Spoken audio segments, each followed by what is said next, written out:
Bonsoir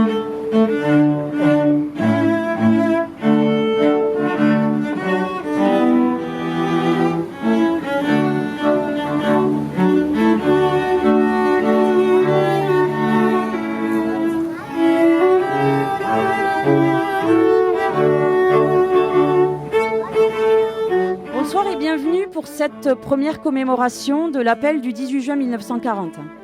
Alors je voudrais déjà vous remercier d'être tous présents et particulièrement les enfants du conseil municipal ici présents. Merci à tous, vous êtes tous présents ce soir, tous réunis pour cette occasion. Donc nous allons démarrer cette commémoration par la lecture du texte de l'appel par les élèves du conseil municipal des enfants. Texte de l'appel du 18 juin 1940. Les chefs qui, depuis de nombreuses années, sont à la tête des armées françaises, ont formé un gouvernement.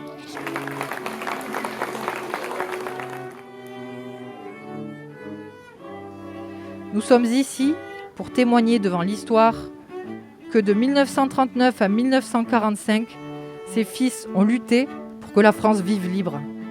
Mon père, après son diplôme d'ingénieur des ponts et chaussées, avait été nommé en poste à Flers. Flers se trouve non loin des côtes normandes, donc bien plus au nord, bien sûr.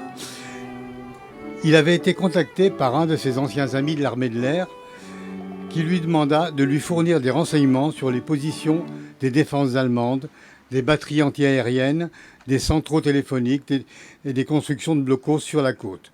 Ceci en prévision d'un éventuel débarquement des Alliés. Le 11 mai, le verdict tomba. 6 condamnations à mort, dont celle de mon papa et de mon oncle. Malgré les recours et les demandes de grâce, mon père tomba sous les balles du peloton d'exécution au Mont Valérien, dont on a parlé tout à l'heure, le 28 mai avec Pierre Doucet et un autre membre du réseau au cri de Vive la France. Au fil des années, cette Légion de l'honneur nourrit des femmes et des hommes qui rejoignirent la Croix de Lorraine, a porté les armes de la France et honoré les promesses du 18 juin.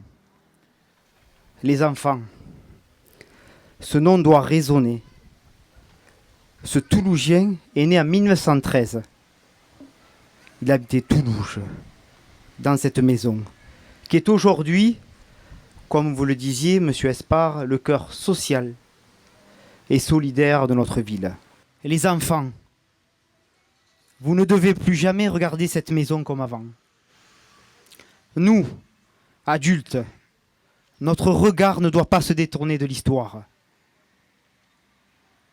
Je souhaite, le conseil municipal souhaite, qu'à tout jamais, le regard brillant de Louis Espard, que nous allons dévoiler tout à l'heure, que nous allons découvrir, nous donne de la force et surtout de l'espoir pour les années à venir.